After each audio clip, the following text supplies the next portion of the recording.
suis Vincent Duhermael, fondateur du cabinet Sherpa. Je travaille sur l'amélioration de l'organisation des collectifs de travail et en particulier sur la prévention des risques psychosociaux. Je vais vous parler d'une mission réalisée pour une ONG humanitaire qui emploie 3600 personnes, ce qui comprend le personnel du siège, les expatriés et les employés locaux. Il faut savoir que la question des risques psychosociaux est actuellement au cœur des préoccupations des ONG humanitaires, avec 3 composantes principales.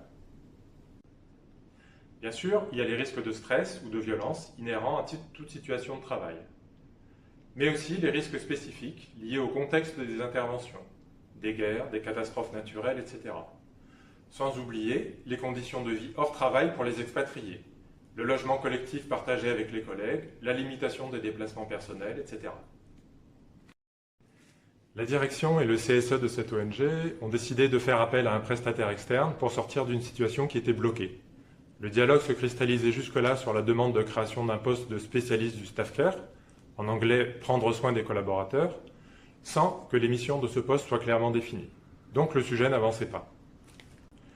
Nous avons donc fait un questionnaire en ligne avec près de 70% de taux de réponse, puis une dizaine d'ateliers thématiques qui ont été très productifs. En parallèle, nous avons fait un benchmark avec 6 autres grosses ONG humanitaires. Le benchmark a permis de comprendre tout d'abord que partout, c'est la question de l'intensité du travail qui arrive largement en tête des sujets prioritaires, avec des dysfonctionnements organisationnels, des problèmes de management, etc. Le benchmark a aussi apporté des éclairages très utiles sur les réussites, mais aussi les difficultés des autres organismes consultés. En entrant dans le concret, en comparant des options claires, le comité de pilotage RPS a pu débloquer la situation et faire des choix d'action concrètes avec 2 priorités.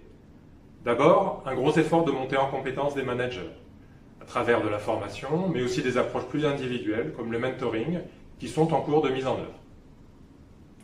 Et en parallèle, la création d'un poste de psychologue clinicien, pour apporter une expertise avancée, former les managers, intervenir dans les cellules de crise, et mettre en place des réseaux de psychologues locaux sur les différents terrains de mission.